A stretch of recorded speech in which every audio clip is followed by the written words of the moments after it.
আসসালামু আলাইকুম। আজকে আমরা একটা হার্ড ডিস্ক খুলে ভিতরে আপনাদেরকে দেখাতে যাচ্ছি যে আসলে হার্ড ডিস্কের ভিতরে খোলার পর এটার ভিতরে কেমন এবং হার্ড ডিস্ক কেমনে কি মেকানিজমে কাজ করে। তো হার্ড ডিস্কের নাটগুলো আমরা অনেক তাড়াতাড়ি খুলে ফেলতেছি। খোলার পর আমরা ভিতরে দেখার জন্য অনেক বেশি এক্সাইটেড যে ভিতরে কি আছে। তো খুলে ফেলছি, ফাইনালি খুলে ফেলার পর আপনারা দেখতে পাচ্ছেন এখানে আয়নার মতো চকচকা একটা ডিস্ক আছে এবং সাইডে রিড রাইট হেডের মতো কিছু একটা দেখতে পাচ্ছেন। হ্যাঁ, এটা হচ্ছে গিয়ে রিড রাইট হেড, যেটা আপনি স্টিলের মতো দেখতে পাচ্ছেন। এখানে আমি স্পর্শ করে ফেলছি, এখানে আমার ফিঙ্গারপ্রিন্ট উঠে গেছে।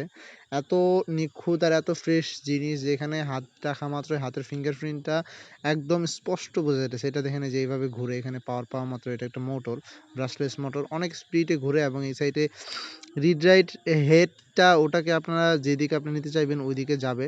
মানে আপনার যখন যেখানকার ডাটা চাবেন ওটা ওইখান থেকে ডাটাগুলারে রিড করে, অথবা যেখানে ফাঁকা জায়গা আছে এখানে রাইট করে দেবেন দিবে। হার্ড ডিস্কের পিছনের সাইডে কিন্তু একটা ইয়া আছে আপনার কি বলে ইয়া সার্কিট আছে। ওই সার্কিটটাই সমস্ত কিছু লজিক্যালি ডিফাইন করে, কিন্তু এইখানে মেকানিজমের মাধ্যমে জমা রাখা হয়। এই জন্যে আপনার হার্ড ডিস্কটা আপনার এসএসডির থেকে একটু তুলনামূলক কম টেকসই হয়ে থাকে, কারণ এগুলো মোটরের মাধ্যমে এই ডিস্কের মাধ্যমে হয় এবং হঠাৎ করে আপনার হার্ড ডিস্কগুলো নষ্ট হয়ে যাওয়ার সম্ভাবনা থাকে। এসএসডিগুলো আপনার হুট করে নষ্ট হওয়ার সম্ভাবনা খুব কম থাকে, একমাত্র ভাইরাস অ্যাটাক ছাড়া।